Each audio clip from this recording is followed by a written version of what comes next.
يا أيها الناس اعبدوا ربكم الذي خلقكم والذين من قبلكم لعلكم تتقون۔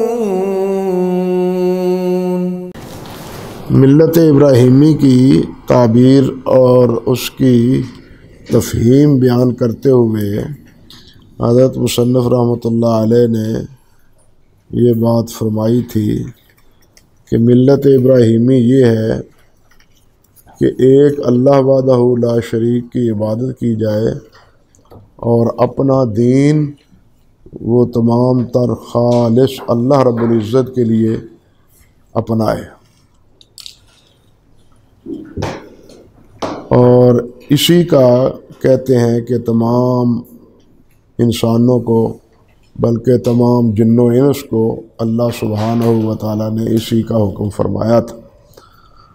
چنانچہ اللہ تعالیٰ رب فرماتے ہیں کما قال تعالیٰ وما خلقت الجن والانس الا لیعبدون، اللہ اکبر، کہ میں نے جن و انس کو نہیں پیدا کیا مگر اپنی عبادت کے لیے، اپنی عبادت کے لیے جن و انس میری عبادت کریں۔ اب عبادت کا معنی یہاں مصنف رحمۃ اللہ علیہ نے کیا وَمَانَا یعبدون یواحدون۔ یعبدون کے معنی کیا ہے کہ وہ مجھے ایک جانے، وحدہ یواحد توحید، اس کے معنی کسی چیز کو یکتا اور ایک ماننا سمجھنا۔ اللہ اکبر۔ کبھی حضرت عبداللہ بن عباس رضی اللہ تعالی عنہ سے بھی منقول ہے کہ وہ اس کے معنی کرتے ہیں لِيُقِرُّوا بِعِبَادَتِي طَوْعًا أَوْ كَرْحًا، کہ وہ میری عبادت کریں طوعاً ہو یا کرن ہو۔ دیکھیے، ایک عبادت تو وہ ہے یعنی اطاعت، فرم برداری، تابعداری جو تقوینی ہے، اور ایک وہ ہے جو تشریعی ہے۔ تقوینی امور کے تحت تو جن و انس تمام تر اللہ سبحانہ و تعالیٰ کے مطیع اور اللہ رب العزت کے سامنے بالکل عاجز ہیں۔ اللہ اکبر۔ تقوینی امور میں انسان کا پیدا ہونا، انسان کا مرنا، انسان کا بیمار ہونا، انسان کا شفا پانا، یا اسی طرح حوادث کا شکار ہونا، یہ سب چیزیں جو ہیں وہ تقوینی امور میں شامل ہیں۔ لیکن تشریعی امور وہ ہیں جو اللہ سبحانہ و تعالیٰ نے اپنے انبیاء کرام علیہ السلام کے ذریعے یا اپنی کتابوں کے ذریعے بنی نوع انسان کو ان امور سے آگاہ کیا ہے، وہ ہیں تشریعی امور۔ انسان کو جس چیز کا اجر و ثواب ملتا ہے وہ تشریعی امور کا ہے، تقوینی کا نہیں۔ تقوینی امور میں تو مومن ہو یا مشرک کافر ہو یکساں ہیں۔ تقوینی امور میں مومن ہو یا کافر ہو وہ سب پابند ہیں۔ اللہ تعالیٰ کا جو فیصلہ ہے کسی کے آنے میں یا کسی کے جانے میں، اس کے بارے میں جن و انس بالکل کیا ہے، پابند ہیں۔ اللہ اکبر۔ لیکن تشریعی امور کے بارے میں ہی امتحان ہے انسان کا کہ یہ اللہ اور اللہ کے رسول صلی اللہ علیہ وسلم کی اطاعت کرتے ہیں اور ایک اللہ کو واحد مانتے ہیں۔ توحید کے معنی جس طرح یہاں کیا کیا ہے انہوں نے، یعبدون، معنی یعبدون یواحدون، اور ساتھ یہ بھی فرمایا وَأَعْظَمُ مَا أَمَرَ اللَّهُ بِهِ التَّوْحِيدُ، اور سب سے بڑا حکم جو اللہ سبحانہ و تعالیٰ نے دیا ہے وہ توحید ہے، وہ التوحید ہے، یعنی اللہ سبحانہ و تعالیٰ کو ایک جاننا کہ اللہ ایک ہے، یکتا ہے، واحد ہے۔ یہ حافظ ابن حجر رحمۃ اللہ علیہ نے نقل کیا ہے ابو القاسم قشیری رحمۃ اللہ علیہ سے، ان کے الرسالہ سے، فتح الباری میں کتاب التوحید کی ابتدا میں آخری باب ہے نا صحیح بخاری کا، کتاب التوحید، اس کی ابتدا میں انہوں نے حضرت شیخ جنید بغدادی رحمۃ اللہ علیہ کا ایک عجیب قول نقل کیا ہے توحید کے بارے میں۔ وہ کہتے ہیں کہ افراد القدیم من المحدث، توحید کیا ہے کہ قدیم کو حادث سے جدا کرنا، قدیم کو حادث سے جدا کرنا۔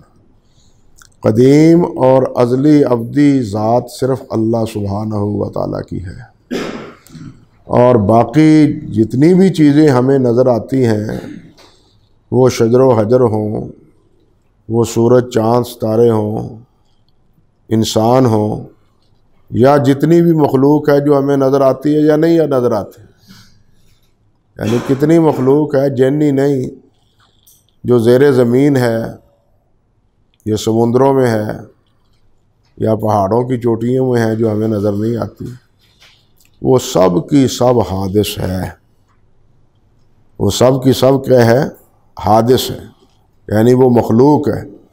مخلوق کو خالق سے جدا کرنا یہ توحید، قدیم کو حادث سے جدا کرنا یہ توحید۔ حضرت شیخ جنید رحمۃ اللہ علیہ نے کا یہ قول، اور بھی صوفیاء کی کتابوں میں یہ موجود ہے، حلیت الاولیاء میں بھی اور دوسری کتابوں میں بھی معروف ان کا یہ قول ہے، اور یہ بہت اچھا قول ہے اس معنی میں کہ اللہ سبحانہ و تعالیٰ کی یکتائی اور وحدانیت وہ اسی میں ہے کہ وہ اللہ رب العزت ہی خالق ہیں، اور وہی قدیم ہیں، اور وہی واجب الوجود ہیں، اور وہی ازلی ہیں۔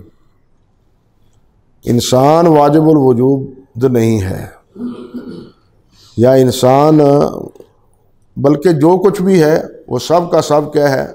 وہ حادث ہے۔ اللہ اکبر کبیرہ۔ یہاں بھی یہ کیا کہتے ہیں؟ توحید و افراد اللہ تعالی بالعبادت وَأَعْظَمُ مَا نَهَى عنہ، کہتے ہیں کہ توحید یہ ہے کہ اللہ سبحانہ و تعالیٰ کے لیے اکیلا ماننا کہ اللہ اکیلے ہی عبادت کے لائق ہیں۔ یہ کیوں کہا؟ اس لیے کہ کفار مکہ جو ہیں وہ اس بات کے تو قائل تھے کہ خالق اللہ ہے، رازق بھی اللہ ہے، خالق، رازق، مالک، یہ سب اللہ سبحانہ و تعالیٰ ہے۔ سورہ یونس میں ہے نا، اللہ ذوالجلال نے فرمایا کہ اگر آپ ان سے پوچھیں کہ میں یخلق کہ کون ہے جو پیدا کرنے والا ہے، اور کون ہے جو تمہارے سمع اور بصر کا مالک ہے، اور کون ہے جو مدبر امور ہے، وَمَن يُدَبِّرُ الْأَمْرَ، امور کی تابع جو ہے نا تدبیر کرنے والا، فیصلہ کرنے والا وہ کون ہے؟ فَسَيَقُولُونَ اللَّهُ، تو وہ کہیں گے کہ اللہ تعالیٰ۔ یعنی سورہ یونس میں بھی یہ بات اللہ ذوالجلال نے فرمائی ہے، اور سورۃ المومنون میں بھی، دوسرے مقامات پر بھی اختصاراً ہے یہی بات۔ یعنی وہ یہ چیز مانتے تھے کہ اللہ خالق ہے، اللہ رب العزت رازق ہے، زمین و آسمان کا تمام نظام اللہ رب العزت کی تدبیر پر قائم ہے، اور اس میں کسی کا عمل اور دخل نہیں ہے، وہ اس بات کو مانتے تھے۔ لیکن اللہ کی عبادت، ایک اللہ کی عبادت کے وہ قائل نہیں تھے، ایک اللہ کی عبادت کے وہ قائل نہیں تھے، اور یہی منوایا گیا ہے تمام امتوں سے۔ آپ نے پڑھا ہے، سنا ہوگا علماء کرام سے کہ حضرت آدم علیہ السلام سے لے کے نوح علیہ السلام کے پہلے 10 قرن یعنی وہ توحید پر تھے، فطرت پر تھے، حضرت نوح علیہ السلام کی قوم نے سب سے پہلے شرک کی ابتدا کی، تو اللہ سبحانہ و تعالیٰ نے نوح علیہ السلام کو ان کی طرف یہی توحید کا سبق سکھانے کے لیے بھیجا، پھر سب انبیاء کرام علیہ السلام کو، اور جب یہ شرک چلا ہے تو پھر وہ آج تک انبیاء کے سمجھانے پر بھی اللہ اکبر لوگوں کو سمجھ نہیں آئی توحید کی۔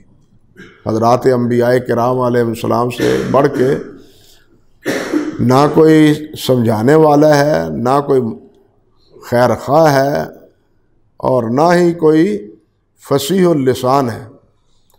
ان تمام اوصاف کے باوجود سب سے نبی مخلص ہوتا ہے اپنی قوم کے لیے، نبی مخلص ہوتا ہے اپنی قوم کے لیے، اور نبی ہی سب سے زیادہ اپنی بات کی وضاحت کرنے والا ہوتا ہے، تبیین اور اپنی بات کی توضیح کرنے والا، اچھی طرح خوب جزیات کو سمجھانے والا وہ نبی ہوتا ہے۔ لیکن نہ انبیاء کرام علیہ السلام کی باتیں قوم کو سمجھ آئی، نہ اللہ ذوالجلال والے کرام کی کتاب کی باتیں ان کو سمجھ آئی۔ تو اللہ رب العزت نے تمام انبیاء کرام علیہ السلام کو اس لیے بھیجا کہ لوگ ایک اللہ کی عبادت کریں اور اللہ کی عبادت میں کسی کو شریک نہ کریں، اور فرماتے ہیں کہ وَأَعْظَمُ مَا نَهَىٰ عَنْهُ، اور سب سے جن چیزوں سے منع کیا گیا ہے ان میں سے سب سے بڑی چیز ممنوعات میں وہ کون ہے؟ یہی شرک، الشرک وَهُوَ دَعْوَةُ غَيْرِهِ مَعَهُ، اور وہ ہے اللہ کے ساتھ کسی اور کو پکارنا، اللہ کو پکارنا اور اللہ کے علاوہ دوسروں کو بھی، اللہ کے بندوں کو بھی پکارنا۔ یہ سب سے بڑا جرم ہے، اور سب سے بڑا کہنا چاہیے کہ ممنوعات میں سب سے بڑی چیز جو مانے ہے، روکا گیا ہے جس سے، وہ شرک۔ اور یہی دعوت تمام انبیاء کرام علیہ السلام میں ہے۔ دلیل کیا ہے؟ اللہ فرماتے ہیں وَالدَّلِيلُ قَوْلُهُ تَعَالَى وَاعْبُدُوا اللَّهَ وَلَا تُشْرِكُوا بِهِ شَيْئًا، کہ اللہ رب العزت کی عبادت کرو اور اللہ کے ساتھ کسی کو شریک نہ بناؤ، ہے نا؟ مَنْ كَانَ يَرْجُو لِقَاءَ رَبِّهِ فَلْيَعْمَلْ عَمَلًا صَالِحًا وَلَا يُشْرِكْ بِعِبَادَةِ رَبِّهِ أَحَدًا، کہ وہ اللہ رب العزت کے ساتھ اللہ کی عبادت میں کسی کو شریک نہ بنائے۔ جو اللہ رب العزت کی ملاقات چاہتا ہے، اللہ اکبر، ملاقات سے مراد یہاں ایمان بالقیامت بھی ہے، اور ملاقات سے مراد اللہ رب العزت کا دیدار بھی۔ من کان یرجو لقاء ربہ فلیعمل عملا صالحا ولا یشرک بعبادۃ ربہ احدا۔ فرماتے ہیں وَإِذَا قِيلَ لَكَ، اگر آپ سے یہ کہا جائے کہ مَا الْأُصُولُ الثَّلَاثَةُ الَّتِي يَجِبُ عَلَى الْإِنسَانِ مَعْرِفَتُهَا، وہ کون سے 3 اصول ہیں کہ جن کی معرفت انسان پر لازم ہے، انسان پر واجب ہے کہ ان 3 اصولوں کو جانیں۔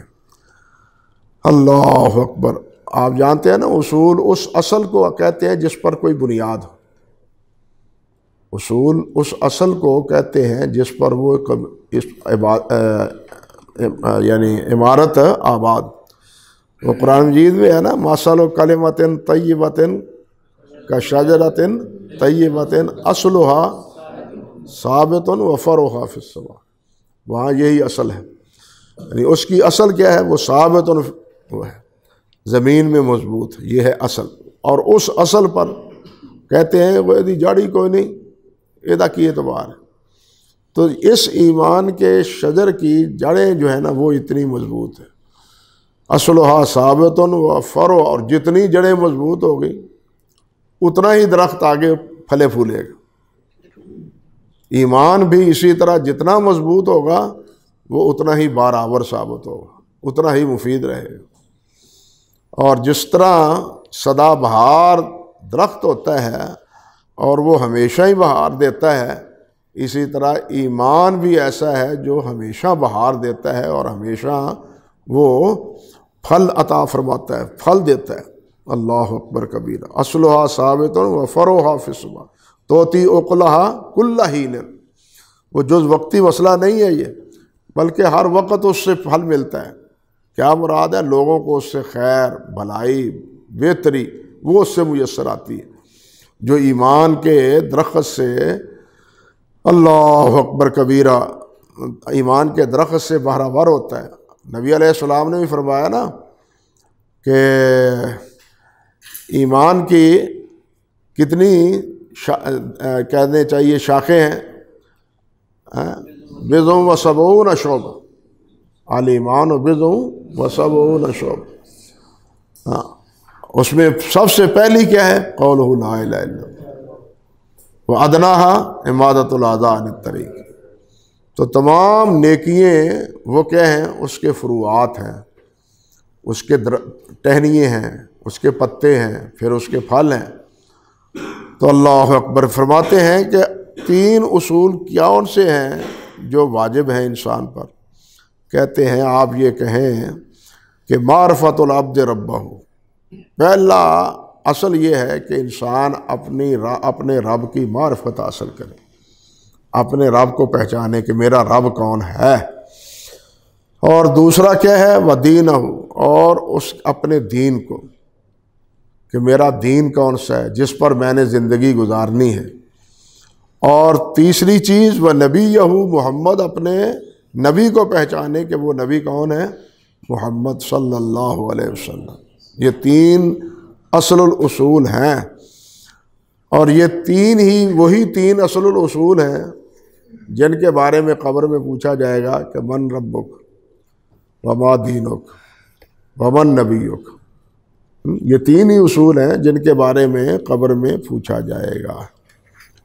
یہاں یہ بات بھی ذہن میں رہنی چاہیے آپ کے کہ من نبیوں کے بارے میں بعض الفاظ مختلف ہیں کہ آپ کا نبی کون ہے۔ ما تقول فی ھذا الرجل الذی یبعث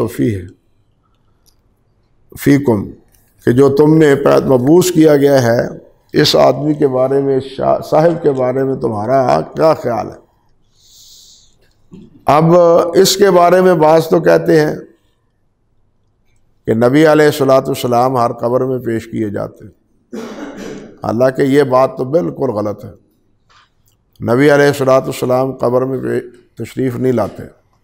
اس کی جو تردید احمد رضا نے بھی کی ہے۔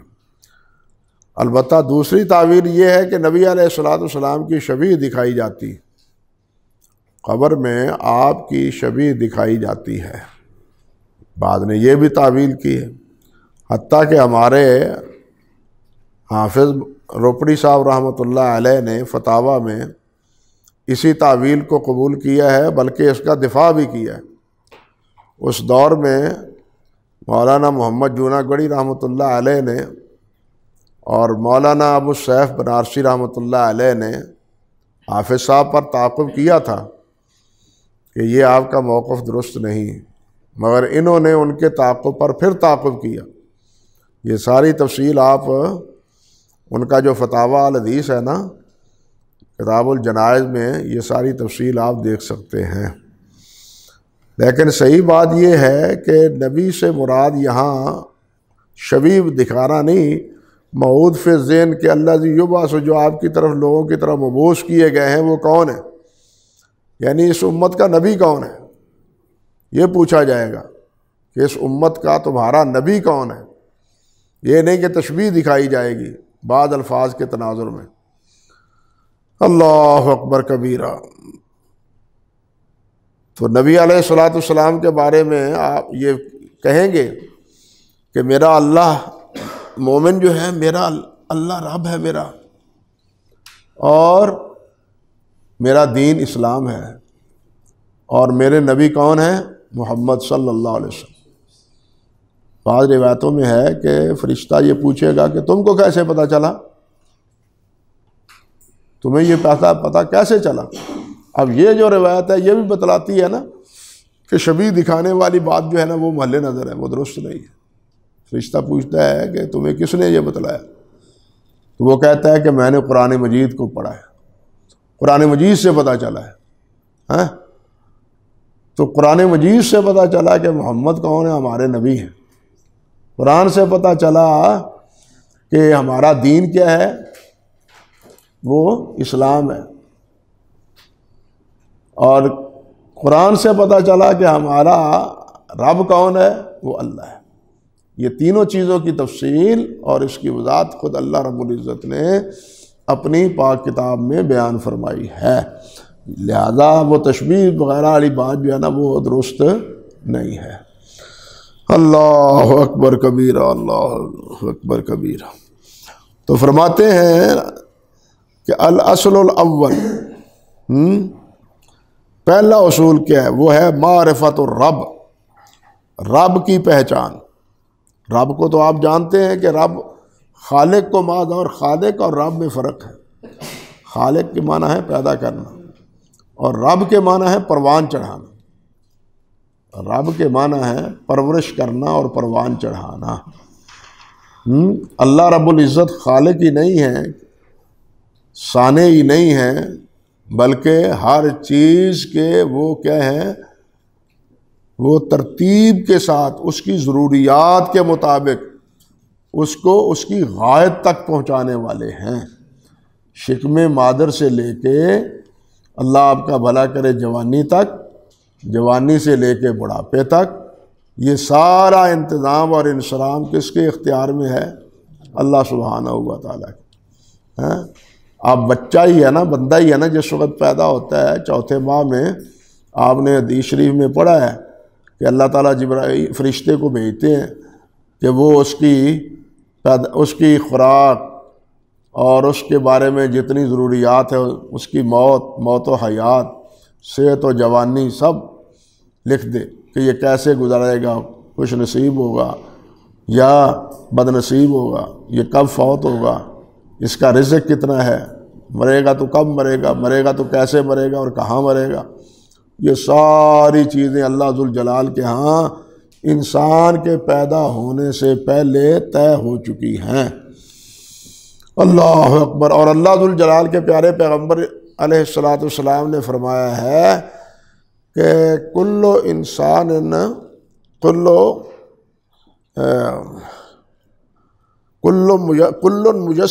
میسر لما خلق لہ، ہر آدمی، اور کما قال النبی صلی اللہ علیہ وسلم، کہ ہر ایک جس چیز کے لیے وہ پیدا کیا گیا وہ چیز اس کے لیے آسان بنا دی گئی۔ جس چیز کے لیے وہ پیدا کیا گیا وہ اس کے لیے کیا ہے؟ آسان بنا دی گئی ہے۔ اب یہ نماز آپ کے لیے تو آسان ہے، لیکن جو نماز جن کی نسبت قسمت میں نہیں ہے ان کے لیے بہت بھاری ہے۔ وَإِنَّهَا لَكَبِيرَةٌ إِلَّا عَلَى الْخَاشِعِينَ، بہت مشکل۔ آپ کے لیے چوری کرنا یا ڈاکہ مارنے یا کسی کو قتل کرنا یہ بہت خوفناک اور حیرتناک ہے، لیکن جو یہ مشغلہ اختیار کیے ہوئے ان کے لیے آدمی کا قتل کرنا ایسے ہے جیسے کہ کسی کی چیونٹی کو مار دیا گیا ہے، اس کے لیے یہ انداز ہوتا ہے اس کے لیے۔ انا للہ و انا الیہ راجعون۔ اللہ رب العزت نے بھی یہی بات فرمائی۔ ہمیں انسان کو یہ سمجھنا چاہیے کہ رزق تو وہی ملنا ہے جو اللہ تعالیٰ نے پہلے ہمارے پیدا ہونے سے پہلے لکھ دیا۔ اب اس کے لیے ہم محنت کریں، یہ ہمارا فریضہ ہے، یہ ہماری ذمہ داری ہے۔ ہم اس رزق سے زیادہ نہ کھا سکتے ہیں نہ پا سکتے ہیں، جس کے لیے مارا پھرتے ہیں، جس کے لیے حلال و حرام کی تمیز بھی ختم کر دیتے ہیں۔ نہ رزق زیادہ پا سکتے ہیں جو نہ کھا سکتے ہیں۔ اللہ اکبر کبیرہ۔ ان تمام چیزوں کا فیصلہ اللہ سبحانہ و تعالیٰ نے انسان کے پیدا ہونے سے بھی پہلے شکم مادر میں فرما دیا ہے، مگر انسان وہ ہے کہ جو ساری زندگی اسی رزق کو کمانے کے لیے خرچ کر دیتا، ساری زندگی اسی رزق کو کمانے کے لیے خرچ کر دیتا ہے، حالانکہ رب تعالیٰ نے یہ سارے فیصلے اس کے بارے میں پہلے سے کر دیے۔ ہاں، اس کی کیا ذمہ داری ہے؟ اس کی ذمہ داری ہے کہ اللہ نے اس کو 2 ہاتھ دیے ہیں، 2 پاؤں دیے ہیں، اللہ نے اس کو زبان دی ہے، آنکھیں دی ہیں، فہم دیا ہے، عقل دی ہے، یہ ان سے کام لے، یہ ان سے کام لے، اور اللہ تعالیٰ نے اسباب دوسرے پیدا کیے ہیں اور ان اسباب کو بروئے کار لائے، یہ اس کی ذمہ داری ہے۔ یہ تو نہیں ہاتھ باندھ کے بیٹھ جائے کہ اللہ تو رب ہے، اللہ تو رازق ہے، تو اللہ تعالیٰ ہمیں رزق عطا فرمائے گا بغیر کسی ہیلے وسیلے کے۔ یہ صوفیوں کی باتیں ہیں، یہ صوفیوں کی باتیں۔ حالانکہ اللہ سبحانہ و تعالیٰ نے تو مریم صدیقہ سے کیا کہا تھا؟ وَحُزِّی إِلَيْكِ بِجِذْعِ النَّخْلِ، جو مالک بغیر یعنی موسم کے پھل دینے پہ قادر تھا، وہ مالک بغیر ہلانے کے بھی قادر تھا یا نہیں؟ درخت کو، کھجور کو ہلانے کے بغیر قادر ہے یا نہیں اللہ سبحانہ و تعالی؟ یہ دراصل ہمیں سمجھایا گیا ہے کہ تم بھی ہاتھ ہلاؤ، وہ جیسے کہتے ہیں حرکت میں برکت ہے۔ یہ ہماری ذمہ داری جو ہے وہ ہم پوری کریں گے، لیکن ایمان اس پر لائیں گے کہ قسمت میں ہمارے وہی ہے جو اللہ سبحانہ و تعالی نے لکھ دی ہے۔ اس لیے اس کے لیے مارا پھرنا اور اس کے لیے حلال و حرام کی تمیز ختم کر دینا، یہ اپنے آپ کو، اپنی آخرت کو اور اپنی دنیا کو برباد کرنے کے مترادف ہے۔ تو خیر کہ عرض کر رہا تھا آپ کی خدمت میں کہ پہلا اصل ہے، اصل الاصول وہ کیا ہے؟ وہ رب ہے۔ اللہ اکبر۔ ان ربکم الذی خلق السماوات والارض، تمہارا رب وہ ہے جس نے زمین و آسمان کو بنایا۔ اللہ اکبر۔ حضرت موسیٰ علیہ السلام سے فرعون نے کہا تھا نا، من ربکما یا موسیٰ، تمہارا رب کون ہے؟ موسیٰ علیہ السلام سے پوچھا تھا تو موسیٰ علیہ السلام نے کیا جواب دیا تھا؟ ربنا الذی آتا کل شیء خلق کل شیء خلقہ ثم ہدیٰ، کہ اللہ وہ ہے جس نے ہر چیز کو پیدا کیا اور پھر اس کی رہنمائی بھی کی۔ پیدا کرنے کے بعد پھر اس کو آزاد نہیں چھوڑ دیا، بلکہ ان کی رہنمائی، ان کی ضروریات کے مطابق تمام رہنمائی کی، ان کی ضروریات کے مطابق تمام رہنمائی کی، وہ رہنمائی فطری ہو یا وہ رہنمائی تشریعی ہو۔ بہت سی چیزیں انسان کے ساتھ تعلق رکھتی ہیں جن کا تعلق فطرت کے ساتھ ہے، انسان کی فطرت کے ساتھ ہے، اس کی بھی رہنمائی فطرت نے، اللہ تعالیٰ نے کر رکھی ہے، کسی اور کو سمجھانے کی ضرورت ہی نہیں ہے۔ مولانا ثناء اللہ رحمۃ اللہ علیہ کا مناظرہ ہوا آریہ کے ساتھ، مولانا ثناء اللہ رحمۃ اللہ علیہ کا مناظرہ ہوا، تو یہ جو وید ہے نا اور ستیارت پرکاش ہے جو سوامی دیانند نے لکھی تھی، سوامی ستیارش پرکاش، جس کا جواب پھر مولانا رحمۃ اللہ علیہ نے حق پرکاش دیا تھا۔ اللہ اکبر کبیرہ۔ ان میں میاں بیوی کے مابین جو ہے نا زن شوئی کے تعلقات، اس کا بھی طریقے بتلائے گئے ہیں۔ مولانا رحمۃ اللہ علیہ نے وہاں تعاقب کیا اور کہا کہ یہ تمہارا حال ہے کہ تم میاں بیوی کے جو تعلقات ہوتے ہیں ان کی جزیات کے بارے میں بھی اپنے ماننے والوں کو آگاہ کرتے ہیں، حالانکہ اس کا تعلق اللہ تعالیٰ کی فطرت سے، اور تم تو عقل مند ہو، انسان ہو۔ انسان کے علاوہ اللہ ذوالجلال نے حیوانات بنائے ہیں، بڑے سے بڑے اور چھوٹے سے چھوٹے، چیونٹی سے لے کے ہاتھی تک، ان کو تعلیم کس نے دی ہے اس کی جفتی کی؟ بات سمجھا؟ اور وہاں یہی آیت مولانا ثناء اللہ صاحب نے اسی آیت سے استدلال کیا، ثم ہدیٰ۔ اللہ ذوالجلال نے فطرت کے مطابق جو چیزیں ان کی ضرورت کی تھیں ان کی رہنمائی بھی کی۔ یہ رہنمائی آپ کو کرنے کی اس کی ضرورت نہیں ہے کہ آپ اس بے حیائی کو اپنے اوراق میں اور اپنی کتابوں میں جو ہے نا وہ شامل کریں، اس انداز کو۔ تو کہنے کا مقصد یہ تھا کہ فطری جتنی ضرورت ہے ان کو، اب دیکھیے بچہ پیدا ہوتا ہے، بچہ پیدا ہوتے ہی یعنی بلا توقف 2 منٹ نہیں گزرتے، ماں اس کے منہ میں پستان ڈالتی ہے اور بچہ اس کو چوسنے لگتا ہے۔ یہ چوسنے کا جو ہے ہدایت یا رہنمائی اس بچے کو، اس معصوم کو کس نے بتلائی؟ باقی تو دور کی بات، ابتداءً یہ ابتدا جو ہے انسان کی، اس کی تعلیم کس نے دی ہے؟ اللہ رب العزت نے دی ہے، بچپنے ہی میں، پیدائش ہوتے ہی۔ تو اللہ وہ ہے جس نے ہر چیز کو پیدا کیا ہے اور پھر ہر ایک کی رہنمائی بھی کی۔ رہنمائی میں فطری رہنمائی بھی شامل ہے، رہنمائی میں تشریعی رہنمائی بھی شامل ہے۔ بات سمجھے یا نہیں؟ فطری رہنمائی بھی، اور جو انسان کی فطرت کے مطابق ہے اس کی بھی ضرورت دی ہے، اور اسی طرح جو تشریعی ہدایت ہے اس کی بھی، کہ کیا جائز ہے کیا ناجائز ہے، کیا تم نے کرنا ہے کیا تم نے نہیں کرنا، اس کی بھی اللہ ذوالجلال والاکرام نے ہدایت دی ہے، بتلا دیا، آگاہ کر دیا۔ اللہ اکبر کبیرہ۔ فرماتے ہیں فَإِذَا قِيلَ لَكَ مَن رَبُّكَ فَقُلْ رَبِّيَ اللَّهُ الَّذِي رَبَّانِي وَرَبَّ جَمِيعِ الْعَالَمِينَ بِنِعَمِهِ وَهُوَ مَعْبُودِي لَيْسَ لِي مَعْبُودٌ سِوَاهُ۔ اللہ اکبر۔ فرماتے ہیں اگر آپ سے پوچھا جائے، کہا جائے کہ آپ کا رب کون ہے، تو آپ اس سے کہو کہ میرا رب وہ ہے جس نے مجھے پیدا کیا، پرورش کی، جس نے مجھے پروان چڑھایا۔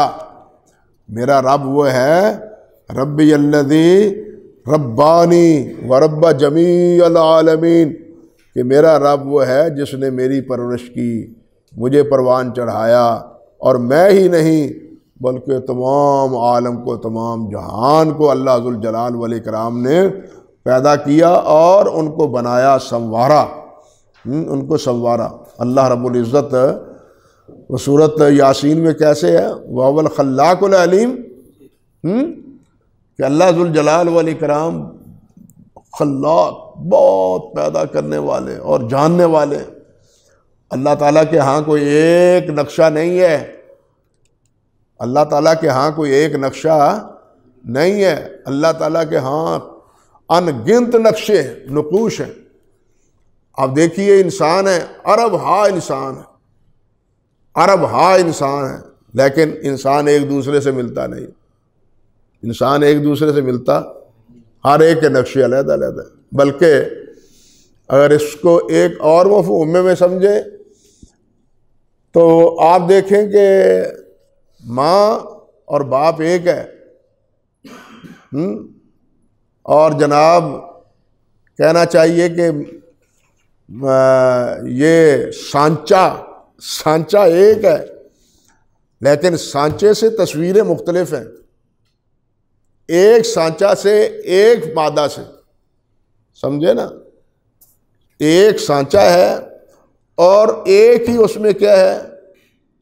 مادہ ہے، لیکن ہر ایک کی تصویریں علیحدہ علیحدہ ہیں، جدا جدا ہیں۔ حالانکہ دنیا کی جتنی فیکٹریاں ہیں وہ کیا کرتی ہیں؟ سانچہ بناتی ہیں، ماڈل تیار کرتی ہیں، یہ اس سال کا ماڈل ہے، یہ اس سال کا ماڈل ہے۔ ایک ماڈل جو بنا دیا جائے، سانچہ جو بنا دیا جائے، اس میں وہی چیز ڈھلے گی، کوئی دوسری چیز ڈھلے گی نہیں، اس میں دوسری چیز تیار نہیں ہوگی، وہی چیز تیار ہوگی جس کا وہ ماڈل ہے۔ لیکن یہ رحم مادر، یہ ہے نا ڈھانچہ، اس ڈھانچے میں مختلف چیزیں اللہ سبحانہ و تعالیٰ تیار کر رہا ہے، اور تیار بھی کہاں کر رہا ہے؟ 3 اندھیروں میں۔ تیار بھی کہاں ہو رہی ہے؟ یہ 3 اندھیروں میں۔ اللہ ذوالجلال نے جیسے فرمایا، انسان کوئی بھی ایسا نہیں ہے جو اندھیرے میں ہاتھ مار سکے، لیکن اللہ ذوالجلال یہ شکلیں بنوا رہا ہے اور بنا رہا ہے 3 اندھیروں میں، اور کوئی ایک شکل دوسری شکل سے ملتی نہیں ہے۔ یہ میرا بھی پروان چڑھانے والا ہے، اور یہی کیفیت درختوں کی ہے، یہی کیفیت حیوانوں کی ہے۔ یعنی اللہ سبحانہ و تعالیٰ کے ہاں کوئی ایک نقشہ یا کوئی ایک ڈھانچہ یا کوئی ایک سانچہ وہ نہیں ہے، اللہ ذوالجلال کے ہاں بے شمار نقشے ہیں۔ اللہ اکبر کبیرہ۔ یہ جو اللہ ذوالجلال نے فرمایا ہے نا، اللہ اکبر کبیرہ، لا یبغون عنہا حولا، کہ جنت میں جائیں گے اور جنت سے پھر کسی اور جگہ جانے کی ان کے دلوں میں تصور بھی پیدا نہیں ہوگا۔ حالانکہ ایک چیز میں ایک جگہ پر انسان رہتا ہے، ایک جگہ کو دیکھتا ہے یا رہتا ہے اور سال ہا سال رہتا ہے، تو فطری طور پہ انسان کی طبیعت اکتا جاتی ہے۔ یہ تو ہمارا دیکھا والا ہے، ایتھے کی جانا ہے، اگے بھی ویکھے ہے، کہتے ہیں ہم یا نہیں، لیکن جنت میں کیا ہے؟ لا یبغون عنہا حولا، وہاں سے ادھر ادھر جانے کا وہ تصور بھی نہیں رکھیں گے۔ کیوں نہیں رکھیں گے؟ بعض علماء نے اس کی تعویل یہ کی ہے، یہ بتلایا ہے، لکھا ہے کہ اللہ سبحانہ و تعالی جنت کے بھی نقشے بدلتے رہیں گے، جنت کے بھی نقشے بدلتے رہیں گے، ایک ہی صورت نہیں رہے گی، ایک ہی صورت نہیں رہے گی، اس کے ڈھب، اس کے انداز، اس کے طریقے وہ علیحدہ علیحدہ ہوں گے، اور انسان جب بھی اٹھے گا وہ ایک نئی بہار اور نئی کیفیت جو ہے نا اپنے سامنے پائے گا، اس لیے وہ وہاں سے جانے کا تصور نہیں کرے گا۔ لا یبغون عنہا حولا، کہ ہم کہیں اور جائیں۔ وہ خوبصورتی بھی اپنی انتہا کو، اور اس کی بہار بھی متنوع، ایک ہی نوع کی نہیں، ایک ہی قسم کی نہیں، بلکہ مختلف قسم کی۔ اللہ اکبر۔ تو پھر کوئی کسی جگہ اور جگہ کیوں جائے؟ کسی اور جگہ کا تصور کیوں رکھے؟ تو اس لیے اللہ رب العزت خالق ہی نہیں ہے بلکہ خلاق ہیں، اور اللہ رب العزت صرف انسان کے رب نہیں ہے بلکہ پوری جہان کے، پوری مخلوق کے رب ہیں، ان کی پرورش کرنے والے۔ اسی لیے تو اللہ ذوالجلال نے فرمایا نا اتزرعونہ ام نحن الزارعون، اور تم اس کو اگانے والے ہو یا ہم اگانے والے ہیں؟ سمجھے یا نہیں ہے؟ یہ زمین سے بیج سیدھا ہے یا الٹا ہے یا ٹیڑھا ہے، وہ بیج پھر بھی بارآور ہو رہا ہے، وہ پھر بھی بارآور ہو رہا ہے۔ یہ بارآور اس کو ٹیڑھے پن کو کرنے والا کون ہے؟ جو سیدھا ہے وہ تو سیدھا نکل آئے گا اس کا، لیکن اس کو نیچے سے اوپر، ٹیڑھے سے اوپر، یہ کون کر رہا ہے؟ یہ اللہ رب العزت کر رہا ہے۔ اس لیے میرا رب وہ ہے جس نے سب کو پیدا کیا۔ فرماتے ہیں ربی اللہ الذی ربانی و رب جمیع العالمین بنعمہ، اور پرورش کی ہے، پالا ہے، اپنی نعمتوں سے نوازا ہے، اور وہ نعمتیں بھی اتنی ہیں کہ ان تعدوا نعمت اللہ لا تحصوہا، کہ اللہ ذوالجلال کی دی ہوئی نعمتوں کا تم احاطہ شمار میں بھی نہیں لا سکتے، تم ان کا شمار قطار نہیں کر سکتے۔ اللہ ذوالجلال والاکرام نے اتنی نعمتیں انسان کو عطا فرما رکھی۔ خود اس انسان کو آج گاڑی میں آتے ہوئے ایک سامنے سے ساتھی گزر رہے تھے، اللہ اکبر کبیرہ، اللہ اکبر کبیرہ، موٹر سائیکل پر، تو اس کے سارا سر، یہ صرف یہاں بال تھے، اور سر ایسے تھا اللہ اکبر جیسے مٹی کا پیالہ جو ہے نا وہ الٹا کیا ہوا ہے، یعنی کوئی بال نہیں اس پر، کوئی بال نہیں اس پر، اندازہ کیجئے۔ تو یہ بال بنانے کے لیے اب انسان کو کتنے پیسے کا درکار ہوتے ہیں؟ سن لیجئے، دیکھ لیجئے، لوگوں کو یہ سر کے بال لگوانے کے لیے کتنے، اور جن کو اللہ دیتا ہے یہ مفتی دیتا ہے، جی یہ دیے ہوئے ہیں تو یہ مفت ہیں، ہم دیکھتے ہیں تو مفت ہے، بولتے ہیں تو مفت ہے۔ ہمارے یہ زبان، ہم عموماً یہی سمجھتے ہیں لوگ کہ یہ 2 تولے کی جو زبان اللہ نے دی ہے بولتے ہیں، حالانکہ گونگے کی تو زبان ہوتی ہے، زبان تو گونگے کی بھی ہوتی ہے۔ یہاں یہ بات بھی ذہن میں رہنی چاہیے کہ ہر گونگا جو ہے نا وہ پہلے بولا ہوتا ہے، بہرا ہوتا ہے، وہ سن نہیں سکتا۔ یہ بولتا کیوں ہے؟ وہ سنتا ہے، پہلے سنتا ہے پھر بولتا ہے۔ بچہ پہلے سنتا ہے پھر بولتا ہے، اس کو سننے سے بولنے کا سلیقہ آتا ہے کہ وہ کیسے اس کو ادا کرے، یہ الفاظ کیسے بولے، پہلے سنتا ہے پھر وہ بولتا ہے۔ جو بولتا نہیں ہے وہ سن نہیں سکتا، وہ سنتا نہیں ہے، لیکن کچھ وہ بھی ہیں جو سنتے ہیں لیکن بول نہیں سکتے، جو سنتے ہیں پھر بھی بول نہیں سکتے۔ ہمارے پتہ نہیں آپ نے وہ ان کی کیفیت دیکھی ہے یا نہیں؟ حضرت مولانا عبداللہ صاحب رحمۃ اللہ علیہ، گوجرانوالہ کے بزرگ مولانا عبداللہ صاحب رحمۃ اللہ علیہ، اللہ اکبر، یہ اوقاف کے مساجد کا جس وقت خطباء کا مقابلہ ہوا تھا کوئٹے میں، اور تمام اوقاف کے علماء وہاں گئے تھے، تقریریں کی تھیں، تو حضرت مولانا رحمۃ اللہ علیہ اس تقریری مقابلے میں فرسٹ آئے تھے۔ مولانا عبداللہ صاحب گوجرانوالہ کے ہمارے بزرگ بہت اچھے مقرر تھے، اور بہت بات کو سلیقہ تھا سمجھانے کا، اور جیسے جس کو کہتے ہیں نا اگلے دے دماغ چ فٹ کر دیں نا، بالکل یہی کیفیت تھی ان کی گفتگو کی، اللہ اکبر۔ لیکن آخری 2-3 سالوں میں یہی زبان بولتی ہوئی بالکل ختم ہو گئی، اور زبان سے سوائے ایک جملے کے تا اور کچھ نہیں بول سکتے۔ زبان ہے لیکن بول، کان ہے لیکن بول نہیں سکتے۔ اس کو اللہ بلاتا ہے، اللہ ذوالجلال والاکرام اس کو بلاتا ہے۔ اور حضرت موسیٰ علیہ السلام کو کس نے روکا تھا کہ اس کا دودھ بھی نہ پیے، اس کا دودھ بھی نہ پیے، اس کا بھی دودھ نہ پیے؟ حرمنا علیہ مراضع، نہیں پی سکتا تم۔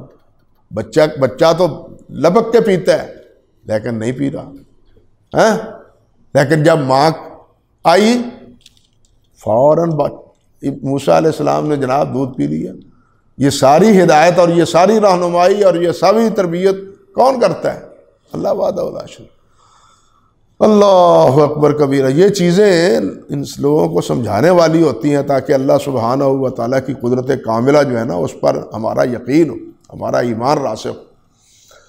اللہ اکبر کبیرہ۔ فرماتے ہیں وَرَبَّ جَمِيعَ العالمین، اور تمام عالمین کو اس نے پرورش کی اپنی نعمتوں کے ساتھ۔ بے شمار نعمتیں اللہ ذوالجلال نے ہر مخلوق کو اللہ تعالیٰ نے عطا فرما رکھی، اللہ اکبر کبیرہ۔ اور اس نعمت کی قدر کا اسی وقت پتہ چلتا ہے بھائیو جس وقت وہ نعمت انسان سے چھن جاتی ہے اور اس نعمت سے انسان محروم ہو جاتا ہے۔ اسی لیے تو نبی علیہ الصلوۃ والسلام نے ارشاد فرمایا ہے نا کہ بڑھاپے سے پہلے جوانی کو غنیمت جانو، بڑھاپے سے پہلے جوانی کو غنیمت جانو، اور فرصت کو غنیمت جانو مشغولیت سے پہلے۔ فرصت کو غنیمت جانو کس سے پہلے؟ مصروفیت سے پہلے۔ اور تندرستی کو غنیمت جانو بیماری سے پہلے۔ معلوم نہیں کہ یہ بیماری کب آ جائے اور کب گھیر لے انسان، اس لیے صحت کو غنیمت جانے، اور وہ کسی کے کہنے کی طرح کچھ کر لو نوجوانوں اٹھتی جوانی ہے، کچھ کر لو نوجوانوں، آپ نوجوانوں سے کہہ رہا ہوں، کچھ کر لو نوجوانوں اٹھتی جوانی ہے۔ اللہ اکبر کبھی۔ اب بہہ رہی ہے گنگا، کھیتوں کو دے لو پانی، اب بہہ رہی ہے گنگا۔ کچھ کر لو نوجوانوں اٹھتی جوانی ہے۔ اس لیے اس جوانی کو غنیمت جانو اور اس کو اپنے مصرف میں لانے کی کوشش کرو، اور اپنے وقت کی قدر کرو۔ ایک وقت آپ کے پاس آئے گا، اللہ لائے وہ وقت، کہ آپ کے پاس کتابیں پڑھنے کا وقت نہیں ہوگا۔ ایک وقت آئے گا کتاب آپ نہیں پڑھ سکیں گے، جو کھایا ہوا ہے، جو سنبھالا ہوا ہے، وہ آپ کے کام آئے گا۔ یہ یاد رکھیں بات۔ بزرگ ہمارے والدین کہا کرتے ہیں اپنی اولاد کو، اوے کھا لو تواڈے کام آئے گا، ایک کھادا کام آئے گا۔ کہتے ہیں یا نہیں کہتے؟ یہ کھایا ہوا کام آئے گا، اور یہ بڑھاپے میں کام آتا ہے۔ پھر یہ کھایا ہوا کام آتا ہے۔ آج بھی کہتے ہیں اوے انہوں نے چھوٹے ہوندیاں دیسی گھیو کھادے نے، کہتے ہیں یا نہیں کہتے؟ آج بھی کہتے ہیں۔ اسی طرح میں آپ سے عرض کرتا ہوں کہ پڑھ لو، یہ پڑھا ہوا آپ کے کام آئے گا جب آپ پر ذمہ داریاں پڑیں گی، آپ کے پاس پڑھنے کا وقت نہیں ہوگا، آپ کے پاس وقت پڑھنے کا وقت نہیں ہوگا۔ اگر آپ نے یہ ذخیرہ جمع کر لیا ہے تو اس وقت یہ ذخیرہ آپ کے کام آئے گا، لیکن مزید مطالعے کے لیے آپ اساتذہ کرام دیکھ لیں، ہمارے جو پڑھاتے ہیں 6-7 سبق، کیا خیال ہے کہ وہ پورا دوسری کسی اور کتاب کا مطالعہ کر پاتے ہیں؟ کیوں نہیں کر پاتے؟ مصروفیت ہی اتنی بڑھ گئی ہے، سمجھے یا نہیں؟ اسی لیے میں آپ سے التماس کرتا ہوں کہ اپنی جوانی کو بھی غنیمت جانیں، اپنے اس وقت کو بھی غنیمت جانیں، اور اس میں جتنا آپ اپنے مطالعے کو جمع کر سکتے ہیں جمع کر لیں، اور اپنا ایک بیاض بنائیں، کاپی بنائیں۔ ایک جو چیز جہاں دیکھیں کہ یہ کام آ سکتی ہے، یہ اصول کام آ سکتا ہے، یہ کسی درس میں کام آ سکتی ہے، یا کسی تاریخ کے واقعے میں، اس کو علیحدہ نقل کرتے چلے جائیں، تاکہ آپ کو پھر دوبارہ مراجعت میں آسانی ہو اور یادداشت میں آپ اس سے مستفید ہو سکیں۔ ہاں، یہ نہ ہو کہ پڑھیا سی، پتہ نہیں کتنے پڑھیا سی۔ اب تو ہمارا حال یہ ہے، پڑھا تھا لیکن کہاں پڑھا تھا، اب یہ بھی یاد بھول جاتا ہے۔ لیکن اگر یہ آپ نے نوٹ سنبھالا ہوا ہوگا تو یقیناً یہ اس سے آپ ساری عمر فائدہ اٹھاتے رہیں گے۔ وَهُوَ مَعْبُودِي لَيْسَ لِي مَعْبُودٌ سِوَاهُ، کہتے ہیں وہی میرا معبود ہے اور میرا اس کے علاوہ کوئی بھی معبود نہیں جس کی میں عبادت کروں، وہی میرا معبود ہے۔ کہتے ہیں وہ دلیل کیا ہے اس کی؟ کہتے ہیں دلیل ہے قولہ تعالی، اللہ سبحانہ و تعالیٰ کا یہی فرمان، الحمدللہ رب العالمین، الحمدللہ رب العالمین، فرماتے ہیں وَكُلُّ مَنْ سِوَى اللَّهِ عَالَمٌ، اللہ کے علاوہ جو بھی ہے وہ سب کیا ہے؟ وہ عالم ہے، وہ جہان ہے، وہ جہان ہے، وہ انسان کا ہو، وہ جنوں کا ہو، وہ حیوانات کے انواع و اقسام کا ہو، وہ پہاڑوں کا ہو، وہ ندی نالوں کا ہو، وہ آسمان کا ہو، وہ زمین کا ہو، ستاروں کا ہو، بارش کا ہو، درختوں کا ہو، ہر چیز کا وہ کیا ہے؟ ایک عالم، ایک جہان ہے۔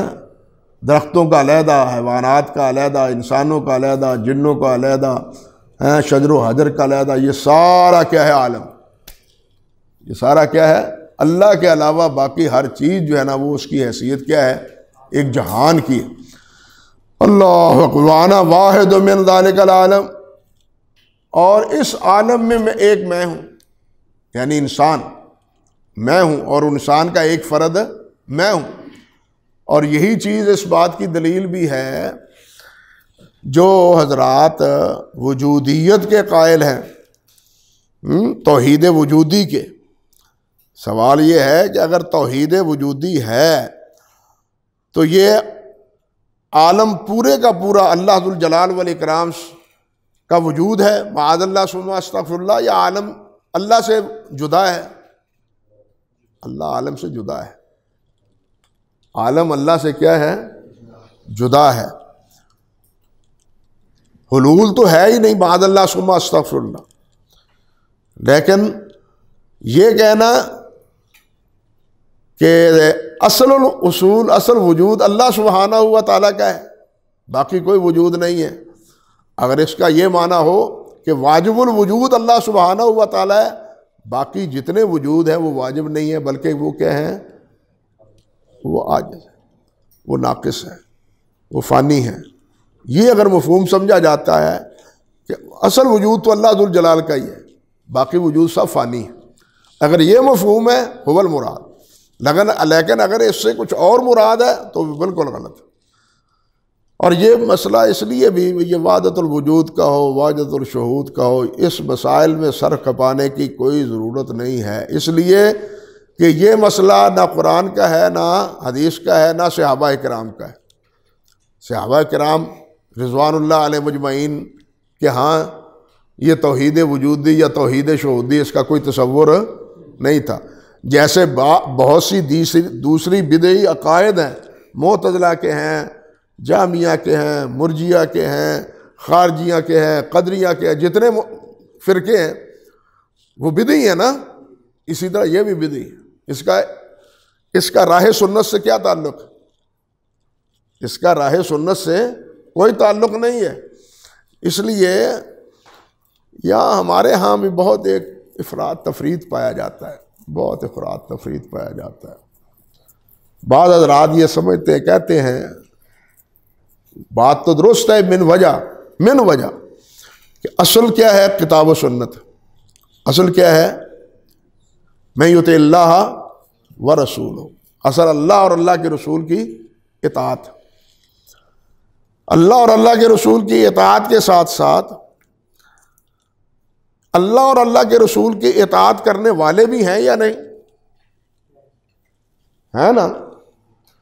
جس کا سورۃ فاتحہ ہی میں تذکرہ ہے کہ اللہ تعالیٰ نے فرمایا اہدنا الصراط المستقیم صراط الذین انعمت،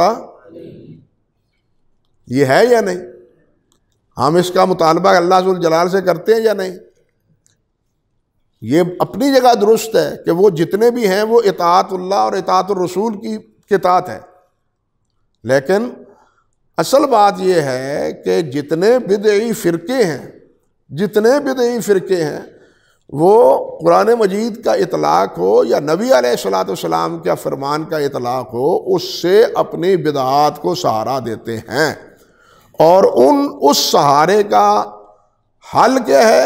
وہ صحابہ کرام کا، تابعین کا عمل ہے، جس کے بارے میں اللہ ذو الجلال نے فرمایا ہے وَمَن يُشَاقِّ الرَّسُولَ مِن بَعْدِ مَا تَبَيَّنَ لَهُ الْهُدَىٰ وَيَتَّبِعْ غَيْرَ سَبِيلِ الْمُؤْمِنِينَ، یہ سبیل المومنین ہے۔ سبیل المومنین کون ہے؟ صحابہ کرام۔ اول والا میں کون ہے؟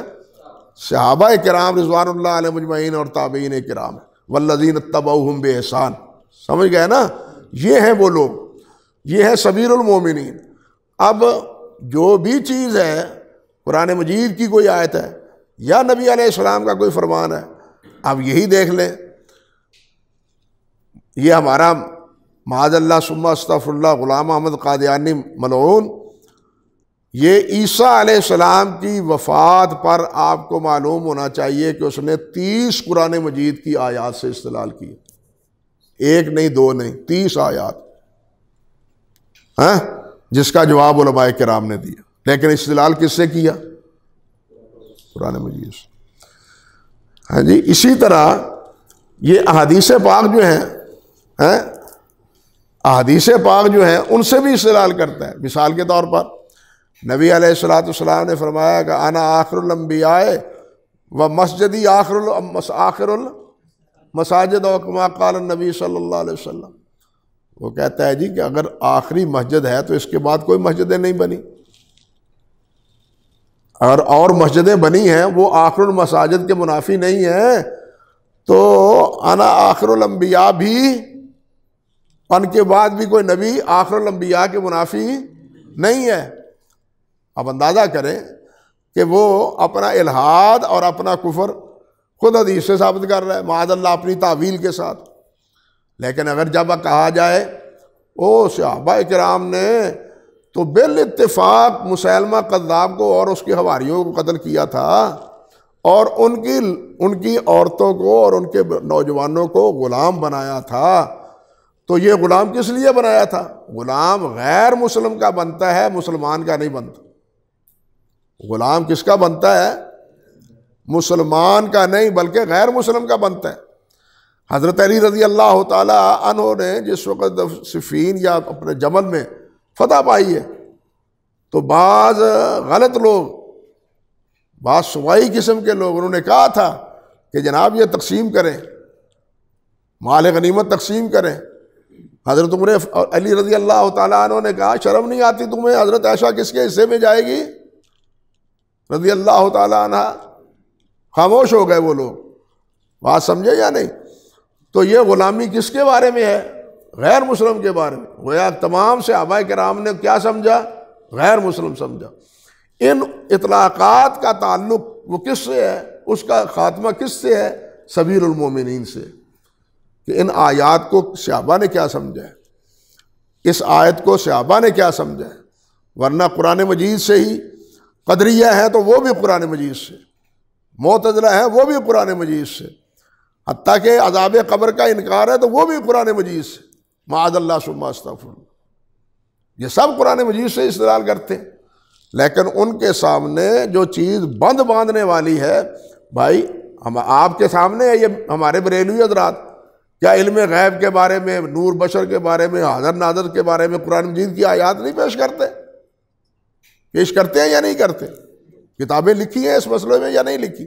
لیکن جب انہیں کہا جائے کہ آؤ صحابہ کے بارے میں بھی سوچ لے، وہ بھی آپ کو نور سمجھتے تھے، جو نور آپ سمجھتے ہیں، نور من نور اللہ، کیا وہ بھی عالم الغیب سمجھتے تھے نبی علیہ السلام کو؟ فبہت الذی کفر، تو پھر اس کا کوئی جواب نہیں ہوتا، سمجھے یا نہیں؟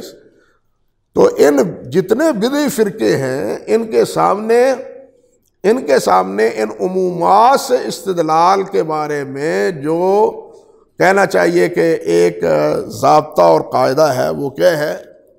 وہ یہی سبیل المومنین حضرات صحابہ کرام رضوان اللہ علیہ مجمعین ہیں۔ اللہ اکبر کا یہ اصول اپنی جگہ ہے کہ اطیعوا اللہ و اطیعوا الرسول، لیکن اطیعوا اللہ و اطیعوا الرسول، اللہ کے حکم اور اللہ کے رسول کے حکم کو سمجھنے کے لیے ہمیں کہاں کن کا دروازہ کھٹکانا پڑے گا؟ صحابہ کرام، سمجھے یا نہیں؟ انسان جب اپنی عقل ان دونوں کو سمجھنے کے بارے میں استعمال کرے گا تو وہ خرافات اور بدعات سے بچ نہیں سکے گا۔ یہ بنیادی چیز سمجھنے والی۔ اللہ اکبر کبیرہ، بات کہاں سے کہاں نکل گئی کہ یہ رد ہے اسی میں وحدت الوجود کا، کہ وحدت الوجود کا عقیدہ یا فکر حضرات صحابہ کرام رضوان اللہ علیہ مجمعین کی نہیں ہے۔ اللہ اکبر کبیرہ، اللہ اکبر کبیرہ۔ وَكُلُّ مَنْ سِوَى اللَّهِ عَالِمٌ وَأَنَا وَاحِدٌ مِّنْ ذَلِكَ الْعَالِمِ، اور میں اس میں سے ایک، میں بھی عالم ہوں، میں بھی ایک انسان ہوں۔ اللہ اکبر کبیرہ۔ الحمدللہ رب العالمین، حضرت ابراہیم علیہ السلام سے اللہ تعالیٰ نے فرمایا تھا نا کہ اذ قال لہ ربہ اسلم قال اسلمت لرب العالمین۔ بلکہ ابن کثیر رحمۃ اللہ علیہ نے لکھا ہے کہ سب سے پہلا کلمہ جو حضرت آدم علیہ السلام کی زبان سے نکلا تھا وہ الحمدللہ تھا، سب سے پہلا کلمہ۔ بدایہ میں نقل کیا ہے کہ سب سے پہلا جملہ جو آدم علیہ السلام کی زبان سے نکلا تھا جب روح ان کی جسم میں سرایت کی اور انہیں اللہ تعالیٰ نے یہ توفیق عطا فرمائی، تو سب سے پہلا کلمہ جو ہے وہ الحمدللہ ہے۔ اور آخری جنتیوں کا بھی کلمہ وآخر دعواہم ان یہ سارا اول اور آخر اللہ تعالیٰ کی حمد ہی حمد ہے، اللہ کی ثنا اور اللہ کی تعریف ہے۔ اور اللہ کی یہ تعریف اللہ ذوالجلال خود خوش ہوتے ہیں اللہ تعالیٰ کی جب تعریف کی جائے، حتیٰ کہ اللہ تعالیٰ خود وہ ہیں جنہوں نے آپ اپنی تعریف کی ہے، اور ہم میں سے کوئی بھی ایسا نہیں ہے جو اپنی خود تعریف کرے، خود ستائی کرے۔ جو یہ کرتا ہے اس کو احمق سمجھا جاتا ہے، اپنے منہ میاں مٹھو بنتا ہے، اس کو اچھا نہیں سمجھا جاتا۔ لیکن حدیث میں کیا ہے؟ انت کما اثنیت علی نفسک لا احصی ثناء علیک انت کما اثنیت علی نفسک، آپ اسی طرح ہے جس طرح آپ نے اپنی تعریف خود کی۔ اس لیے اللہ ذوالجلال خود تعریف اپنی کرتا ہے، آپ خود، اللہ نے کہا ہے نا الحمدللہ رب العالمین، یہ کسی اور نے تو نہیں کہا نا، اللہ نے کہا الحمدللہ رب العالمین، اس لیے اول و آخر اللہ سبحانہ و تعالیٰ کی حمد ہے۔ اللہ اکبر کبیرہ۔ لیکن آپ اگر تسبیح اور حمد کے کلمات یہ قرآن مجید کے معجم سے نکالیں تو آپ کو تسبیح کے الفاظ حمد کی نسبت زیادہ نظر آئیں گے۔ تسبیح کے الفاظ سبح یسبح تسبیحاً، ہر میں، فعل میں، مضارع میں، مصدر میں، سب میں یہ تسبیح کے الفاظ آپ کو نظر آئیں گے، اور یہ الفاظ معجم میں کثرت سے ہیں۔ اور یہ اس لیے کہتے ہیں کہ شرک بھی زیادہ ہے، اس لیے شرک کے مقابلے میں تسبیح، اللہ کی تنزیہ، وہ بھی زیادہ ہے۔ شرک زیادہ ہے نا دنیا میں، حتیٰ کہ ما یؤمن اکثرهم باللہ الا وہم، ایمان لا کے بھی شرک کرتے ہیں۔ مشرکوں نے تو کرنا ہی، کافروں نے تو کرنا ہی کرنا ہے، ایمان لانے والے بھی شرک کرتے ہیں، ایمان لا کے بھی وہ شرک کیا کرتے ہیں؟ شرک کرتے ہیں۔ تو اس لیے شرک کے مقابلے میں پہلے کیا ہے؟ تنزیہ، اور قاعدہ بھی پہلے یہی ہے کہ پہلے حافظ ابن جوزی رحمۃ اللہ علیہ سے پوچھا گیا کہ اللہ سبحانہ و تعالیٰ سے کی تسبیح و تحلیل بیان کریں یا اللہ سے توبہ کریں پہلے؟ تو وہ فرماتے ہیں کہ پہلے کپڑے صاف کرنا چاہیے، پھر اس پر رنگ چڑھانا چاہیے، تو پہلے استغفار کرنا چاہیے تاکہ انسان کا نامہ اعمال پاک ہو، پھر اس پر کیا ہے اللہ تعالیٰ کے ذکر و اذکار کی کیا ہے وہ چھاپ لگے، سمجھے نا؟ پہلے تنزیہ ہے، پھر اس کے بعد کیا ہے؟ تنزیہ کے بعد پہلے پاک کرنا، صاف کرنا، پھر اس کے بعد اس پر نقش و نگار ہے۔ بھائی برتن کبھی آپ نے کلی ہوتا دیکھا ہے؟ آپ تو کلی ہوتے، برتن ہی نہیں کلی ہوتے، برتن ہی ایسے بن گئے ہیں کہ جن کو کلی کیا ہی نہیں جاتا۔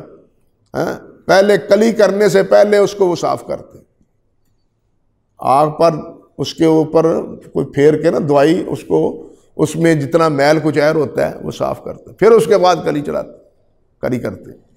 تو کوئی بھی اسی طرح کام، یہ کپڑا رنگریز ہے، کپڑا رنگنے والے ہیں، تو یہ تو نہیں آپ نے کپڑا دیا اور جا کے انہوں نے گرم پانی میں ڈالا اور رنگ دیا اور رنگ چڑھ گیا، نہیں، پہلے اس کو صاف کرتے، اس کے میل کچیل کو دور کرتے۔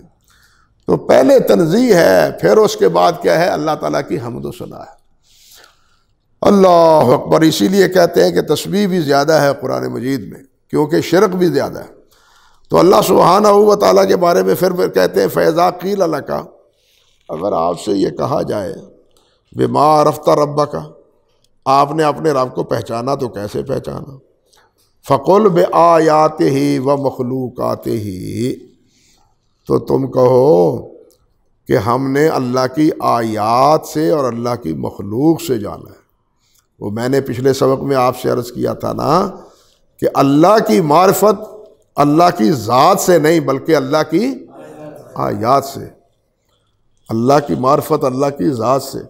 اللہ کی ذات کے بارے میں جس نے بھی بحث کی ہے وہ پریشانی میں الجھائی ہے۔ یہ جتنے فلاسفر ہیں، حتیٰ کہ غزالی ہیں، رازی ہیں، ابن رشد ہیں، فارابی ہیں، یہ سب جتنی تعویلیں اللہ سبحانہ و تعالیٰ کی ذات کے بارے میں کرتے ہیں، بالآخر غزالی نے بھی تو رازی نے بھی یہی کہا ہے، بخاری شریف کو قرآن کو سینے پر رکھتے ہوئے، یا اللہ اس میں جو کچھ ہے ہمارا اسی پر ایمان ہے، باقی ہم ساری عمر وہ کی پنجابی دیا کرنا چکھڑا ہی مار دے رہے ہیں، معاذ اللہ ثم استغفر اللہ، باقی ساری لنترانیے ہیں۔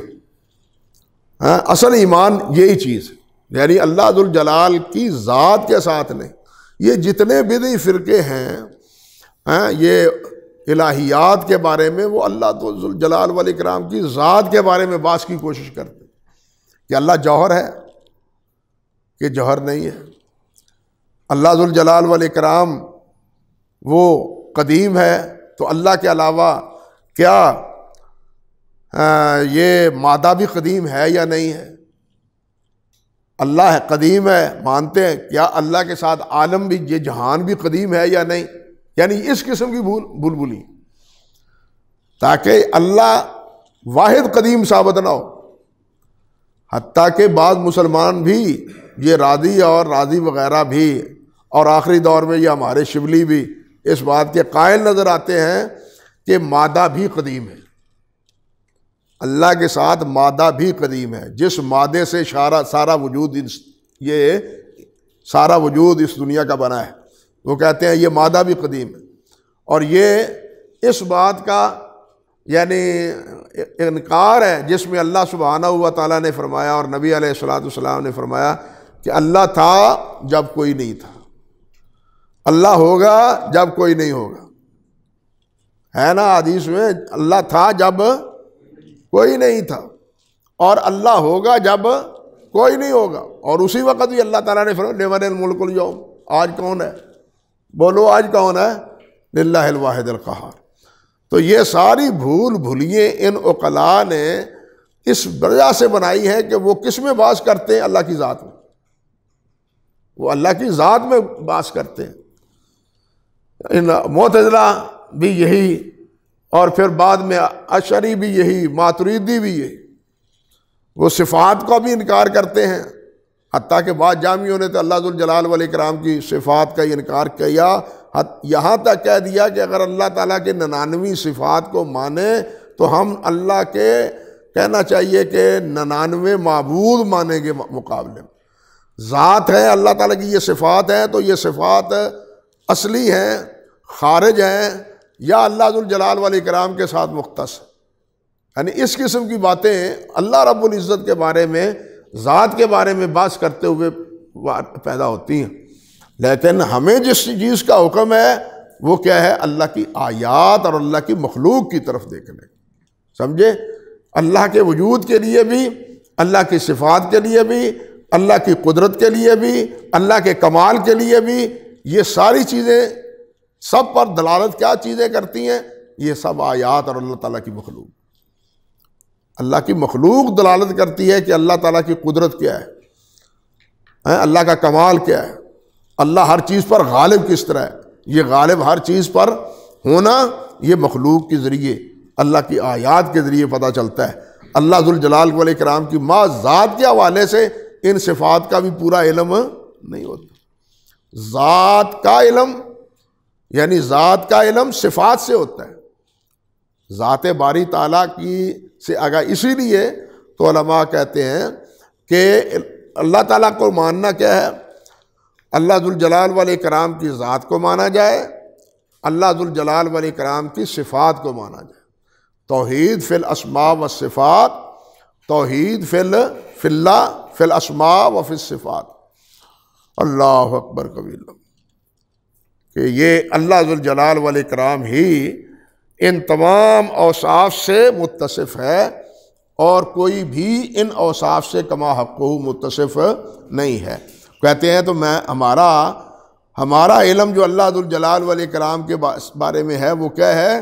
بآیاتہ و مخلوقاتہ، اللہ کی مخلوق اور اللہ کی، ومن آیاتہ اللیل والنہار والشمس والقمر ومن مخلوقاتہ السماوات السبع والارضون السبع۔ قرآن مجید میں تو صرف اتنا ہے نا، اللہ ذوالجلال نے فرمایا اللہ الذی خلق سبع سماوات ومن الارض مثلہن۔ قرآن مجید میں تو اس طرح ہے اجمالی طور پر۔ البتہ حدیث میں ہے 7 آسمانوں کا، کہ نبی علیہ السلام نے فرمایا کہ جو آدمی کسی کی زمین پر ناحق قبضہ کرتا ہے، قیامت کے دن 7 زمینوں، اس حصے کی 7 زمینوں کو کڑے میں پرو کر اس کے گلے میں ڈال دیا جائے گا۔ یعنی احادیث میں 7 زمینوں کا صراحتاً تذکرہ موجود ہے۔ اب 7 زمینوں کی تفصیلات کیا ہیں اس کے بارے میں پھر اختلاف ہے، کہ اس سے مراد طے بطے وہ مراد ہے، یا زمین کی جو 7 نوعیتیں ہیں علیحدہ علیحدہ، جس کو زمین کی پلیٹیں بھی کہتے ہیں۔ یہ زلزلے کے جو ماہرین ہیں وہ کہتے ہیں زمین کی پلیٹیں ہیں، وہ 7 پلیٹیں وہ ہل جاتی ہیں جس کی وجہ سے یہ زلزلہ پیدا ہوتا ہے۔ یا اس سے 7 زمینوں سے مراد یہ 7 بر اعظم ہیں، 7 بر اعظم ہے نا، یہ بر اعظم مراد لیتے ہیں۔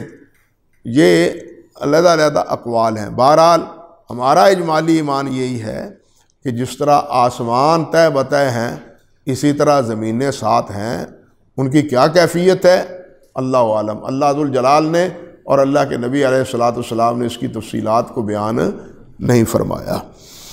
اللہ اکبر کبیرہ۔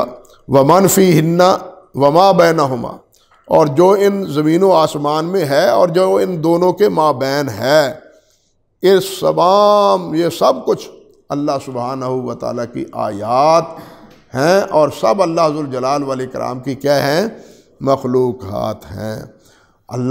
کوئی چیز، کوئی معمولی سی چیز بھی وہ بغیر کسی صانع کے نہیں بن پاتی، تو یہ آسمان اور یہ زمین اور یہ سمندر، یہ پہاڑ، یہ بنانے والے کے بغیر کس طرح وجود میں آ سکتے ہیں۔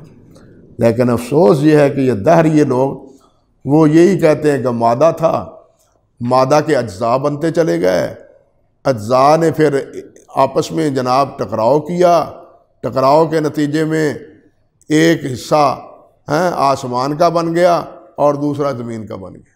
اللہ اکبر کبیرہ۔ یہ کیسے ٹکراؤ ایسا ہوا کہ پہاڑ بھی بن گئے اور آسمان بھی بن گیا، اور آسمان بھی ایک نہ بنا بلکہ 7 بن گئے ایک مادے سے۔ انا للہ و انا الیہ راجعون۔ لیکن یہ سب بھول بھلیے ہیں کتاب و سنت سے، اللہ وحدہ لا شریک سے بیگانگی کے لیے۔ فرماتے ہیں والدلیل قولہ تعالی، اللہ اکبر کبیرہ، ومن آیاتہ اللیل والنہار، اللہ تعالیٰ کی قدرت کی آیات ہیں لیل و نہار بھی۔ للشمس ینبغی لہا ان تدرک القمر واللیل سابق النہار۔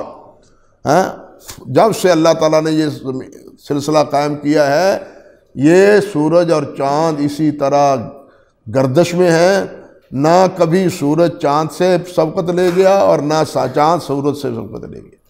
جو ایک ناپا تولا بندھا ہوا، حتیٰ کہ اللہ اکبر کبیرہ، حتیٰ کہ علماء نے لکھا ہے، سائنسدانوں نے، کہ یہی سورج جو دوڑ رہا ہے، یہ 20 کلومیٹر فی سیکنڈ کی حیثیت سے، ایک سیکنڈ 20 کلومیٹر، اتنی تیزی سے یہ سورج چل رہا ہے، اتنی تیزی سے، اللہ اکبر کبیرہ۔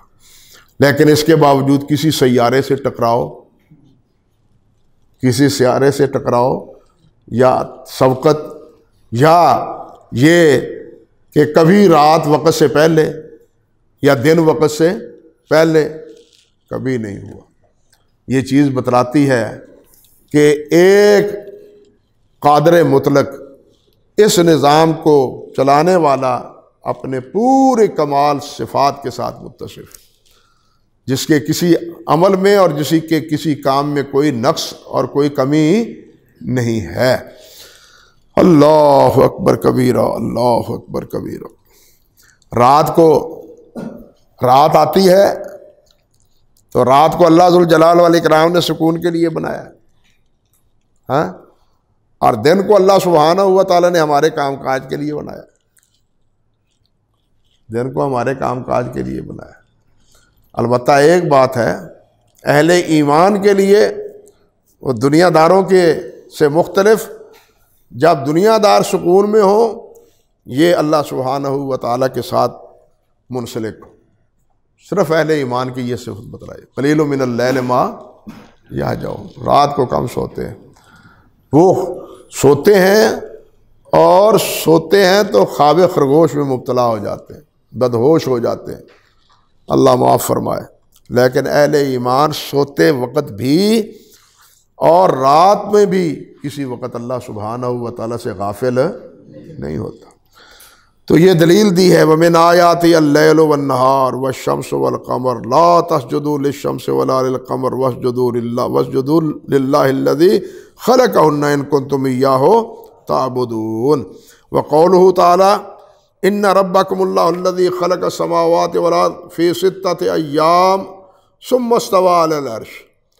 فی 6 ایام سے مراد یہی دن ہے، یا وہ دن مراد ہیں جن کے بارے میں اللہ نے فرمایا ان یومن عند ربک کالف سنۃ مما تعدون، کہ وہاں اللہ تعالیٰ کے ہاں ایک دن 1000 ہے، ہمارے 1000 سال کا ہے۔ وہ دن مراد ہیں یا ہمارے یہ دن مراد ہیں، اس میں اختلاف ہے۔ بعض کہتے ہیں کہ یہی دن مراد ہیں، بعض کہتے ہیں نہیں وہ دن مراد ہیں جو اللہ سبحانہ و تعالیٰ کے ہاں گنتی کے اعتبار سے شمار کیے جائے۔ اللہ اکبر کبیرہ۔ ثم استوى علی العرش، پھر اللہ رب العزت مستوی عرش ہوئے، عرش کے اوپر ہوئے۔ یکشل، یہ نہیں کہ اللہ ذوالجلال عرش کے اوپر بیٹھے، اللہ تعالیٰ عرش پر بیٹھے نہیں، اس کا مطلب بیٹھنے کا مطلب تو یہ ہوا کہ اللہ تعالیٰ بیٹھنے کے محتاج ہیں، عرش پر بیٹھنے کے۔ اللہ تعالیٰ تو محتاج کسی چیز کا ہے نہیں۔ اللہ تعالیٰ مستوی عرش سے بالا ہوئے۔ اللہ تعالیٰ کسی مخلوق کے بارے میں اللہ ذوالجلال محتاج نہیں ہے۔ اللہ تعالیٰ یہ نہیں ہے کہ جناب عرش پر بیٹھے ہیں، معاذ اللہ، ثم استغفر اللہ، ثم استوى علی العرش۔ اسی لیے معروف قول ہے جو آپ کو جانتے بھی ہیں، کل استواء معلوم والکیفیت مجہول والسوال عنہ بدعہ، کہتا ہے یغشی اللیل والنہار، رات دن کو ڈھانپتی ہے اور دن رات کو، یغشی، یہ اللہ اکبر، جیسے انسان کپڑا لیتا ہے اپنے اوپر لیٹتے ہوئے، بالکل اسی طرح محسوس ہوتا ہے کہ رات جو ہے نا وہ اس وقت، رات جو ہے نا وہ چلی آ رہی ہے، سورج ادھر غروب ہوتا ہے تو یہ رات بڑی چلی جا رہی ہے، رات پوری زمین کو اس طرح اپنے لپیٹ میں لے رہی ہے۔ اللہ یطلبہ حثیثا، اور بڑی تیزی کے ساتھ، رغبت کے ساتھ، پیچھے ایک دوسرے کے ساتھ، والشمس والقمر والنجوم مسخرات بامرہ، یہ سارے اللہ سبحانہ و تعالیٰ کے حکم کے ساتھ مسخر ہیں۔ الا لہ الخلق والامر، خبردار مخلوق اسی کی ہے اور حکم بھی اسی کا ہے۔ ان تمام کے بارے میں حکم بھی کس کا ہے؟ اللہ سبحانہ و تعالیٰ کا۔ اللہ کے حکم سے ہی یہ سارا نظام جاری ہے، اللہ کے علاوہ کسی اور کے حکم سے یہ کام جاری نہیں ہے۔ اللہ ذوالجلال نے فرمایا ہے نا کہ یہ سورج، یہ چاند اور یہ سمندر، یہ سب کچھ تو میں نے بنایا ہے، اور جن کو تم پکارتے ہو کوئی نشاندہی کرو، انہوں نے کیا بنایا؟ ان کا بھی تم بھی بتلاؤ کہ انہوں نے کیا چیز بنائی، یا انہوں نے کوئی چیز بنائی ہے اور تمہیں مشتبہ ہو گیا ہے، اشتباہ ہو گیا ہے کہ یہ چیز اللہ نے بنائی ہے یا ہمارے معبودوں نے بنائی ہے، کسی چیز کا نام تو لو۔ لیکن مشرکین یہ بات کہنے پر تیار نہیں ہیں، یعنی یہ کہنے کی جسارت نہیں کر سکتے کہ زمین کا کوئی حصہ، پہاڑ کا کوئی ٹکڑا، سورج چاند میں سے یا ستاروں میں سے کوئی ایک سیارہ اللہ کے علاوہ کسی اور نے بنایا ہو۔ سب مانتے ہیں کہ یہ ساری چیزیں بنانے والا اللہ وحدہ لا شریک۔ فرماتے ہیں وَالرَّبُّ هُوَ الْمَعْبُودُ، اور جو رب ہے، کہتے ہیں نا والامر تبارک اللہ رب العالمین، بہت بابرکت ہے جو تمام جہانوں کا رب، یہ سارے جہان ہیں، یہ جن کا نام لیا ہے یہ سب کیا ہے؟ جہان ہے۔ اور کہتے ہیں اور بابرکت ہے جو سارے جہانوں کا رب، اور رب کون ہے؟ وہی معبود ہے، اور اس کی دلیل کیا ہے؟ یا ایھا الناس اعبدوا ربکم الذی خلقکم والذین من قبلکم لعلکم تتقون الذی جعل لکم الارض فراشا والسماء بناء وانزل من السماء ماء فاخرج به من الثمرات رزقا لکم فلا تجعلوا للہ اندادا وانتم تعلمون۔ یہاں دیکھیے خلقکم والذین من قبلکم، تمہیں بھی پیدا کیا اور تم سے جتنے پہلے ہیں، باپ دادا پردادا شکر دادا، سب کو آدم علیہ السلام تک کتنے میں سب کو پیدا کرنے والا کون ہے؟ ہمارے ہاں تو یہ ہے کہ اللہ ذوالجلال والاکرام نے اپنی حکمت کے مطابق 1 2 3 4 5 7 سال اولاد نہ دی، تو پھر یہ جناب کبھی کسی دربار پر، کسی اور درگاہ پر، اور پھر جا کے کہتا ہے کہ یہ ہمارا یہ پیراں دیتا ہے، یہ پیراں دیتا ہے، اب عبداللہ نہیں دیتا، اب اس کا نام ہی پیراں دیتا ہے۔ ہمارے یہاں سریکی میں ریاستی زبان میں آپ جانتے ہیں نا یہ نام باقاعدہ ہے، پیراں دیتا، کہ یہ پیر نے دی ہے، وہ بھائی اللہ نے دیا، نہیں جی اللہ تعالیٰ نے تو 10 سال نہیں دیا، یہ پیر نے دیا، انا للہ و انا الیہ راجعون۔ اب سوال یہ ہے کہ تم اس کو تو پیر نے دیا، تم کو، تمہارے باپ کو، تمہارے دادا کو، تمہارے پردادا کو، اس کو کس نے دیا؟ ان کو پیدا کرنے والا پیر تھا کوئی؟ جب یہ پیر نہیں تھا اس وقت کون دینے والا تھا؟ اسی لیے اللہ نے فرمایا وَتَوَكَّلْ عَلَى الْحَيِّ الَّذِي لَا يَمُوتُ، اس پر بھروسہ کرو جو حی ہے، جو مرنے والا نہیں۔ یہ سب جتنے ہیں فنا ہونے والے ہیں، سب مرنے والے ہیں، ان کے مرنے سے پہلے جب یہ تھے ہی نہیں اس وقت، اور جب مر گئے اس وقت کون دینے والا ہے؟ اللہ وحدہ لا شریک دینے والا۔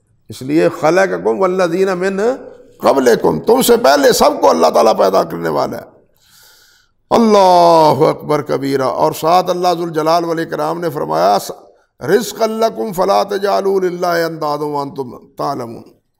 اللہ تعالیٰ نے فرمایا تمہارے لیے رزق نہیں، بلکہ دوسری جگہ فرمایا متاعا لکم ولانعامکم، متاع لکم تمہارے لیے ہی نہیں بلکہ یہ ساری زمین و آسمان میں جو کچھ ہریالی نظر آتی ہے یہ تمہارے لیے بھی ہے، تمہارے حیوانوں کے لیے بھی ہے، انسانوں کے لیے بھی ہے، انسان کے علاوہ، کیونکہ وہ رب انسانوں کا ہی تو نہیں ہے نا، وہ تو رب ساری مخلوق کا ہے، اس لیے رب جو ہے وہ تمہارا ہی نہیں ہے، متاع لکم ولانعامکم، تمہارے فائدے کے لیے اور تمہارے چار پاؤں کے فائدے کے لیے۔